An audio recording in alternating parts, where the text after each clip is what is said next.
பிரியமானவர்களே, இயேசு கிறிஸ்துவின் நேற்ற நாமத்தில் உங்களை வாழ்த்துகிறேன். இந்த மன்னாற்றுடைய இந்த டெய்லி பாட்காஸ்டை கேட்கிற உங்கள் ஒவ்வொருவரையும் கர்த்தர் ஆசீர்வதிப்பாராக. எஸ்ரா 6வது அதிகாரம் 15-16 வசனங்கள் இப்படியாய் கூறுகிறது. ராஜாவாகிய தரியு அரசாளுகிற 6ஆம் வருஷம் ஆதார் என்னும் மாதம் 3ஆம் தேதியிலே அந்த ஆலயம் கட்டி முடிந்தது. அப்பொழுது இஸ்ரவேல் புத்திரரும் ஆசாரியரும் லேவியரும் சிறையிருப்பிலிருந்து வந்த மற்றவர்களும் தேவனுடைய ஆலய பிரதிஷ்டையை சந்தோஷமாய் கொண்டாடினார்கள் என்பதாக ஆலய பிரதிஷ்டை விழா, dedication of the house of God என்ற தலைப்பின் கீழ் இன்றைய மன்னாவை தியானிக்கப் போகிறோம். கர்த்தருடைய ஆலயம் கட்டி முடிக்கப்பட்டது. அதற்கு முன்பாக தரியு ராஜாவின் மூலம் ஒரு செய்தி வருகிறது.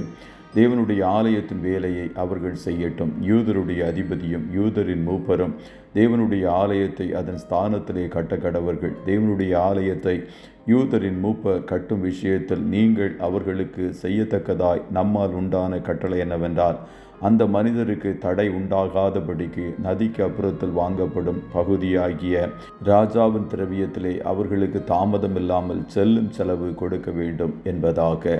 தரியு ராஜாவானவர் யூதர்கள் ஆண்டவருக்கு கட்டும் ஆலயத்தை தடுப்பார் என்று நினைத்த எதிரிகளுக்கு எதிர்பாராத செய்தி வந்தது.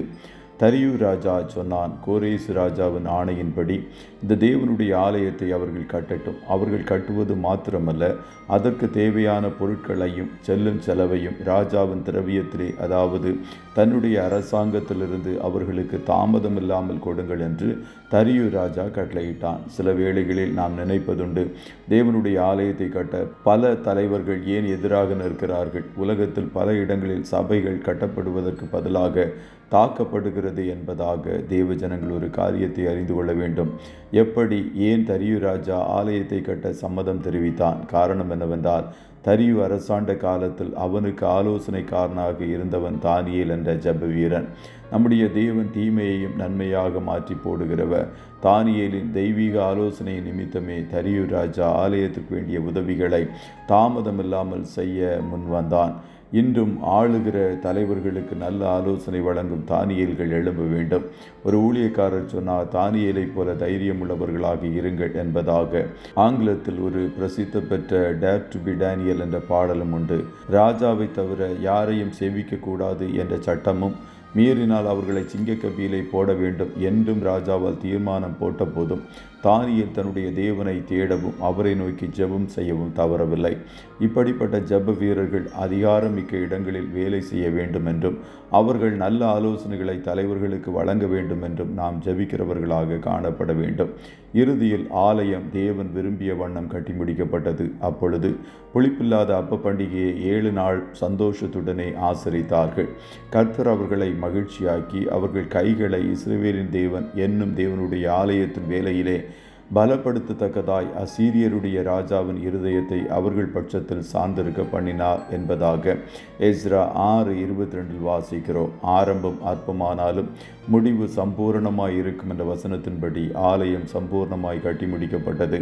அப்பொழுது இஸ்ரவேலர்கள் எல்லாரும் மகிழ்ந்து சந்தோஷமாய் ஆலயத்தை பிரதிஷ்டை பண்ணினார்கள். நாம் கர்த்தருடைய ஆலயத்திற்கென்று எடுக்கிற முயற்சிகளையும் கர்த்தர் வாய்க்கச் செய்து அந்த ஆலய பிரதிஷ்டை செய்யும்படி அவருடைய கரங்களே அதை செய்யும். கர்த்தர் தாமே உங்கள் ஒவ்வொருவரையும் ஆசீர்வதிப்பாராக. ஜெபம் செய்வோமா? நல்ல தகப்பனே, உம்மை நன்றியோடு துதிக்கிறோம். இந்த மன்னாற்றுடைய டெய்லி பாட்காஸ்டை கேட்கிற உடைய பிள்ளைகள் ஒவ்வொருவரையும் கர்த்தர் தாமே ஆசீர்வதிப்பீராக. தகப்பனே, தரியு ராஜாவின் நாட்களில் யூதர்கள் ஆலயத்தை கட்டுவதற்காக எடுத்த எல்லா முயற்சிகளையும் பல தடைகள் மத்தியிலும் கர்த்தர் நீர் வாய்க்க பண்ணினீரே, அதற்காய் கோடி ஸ்தோத்திரம். குறித்த வேளையில் ஆலயம் கட்டி முடிக்கப்பட கிருபை பாராட்டின தேவனுக்கு ஸ்தோத்திரம் ஆண்டவரே.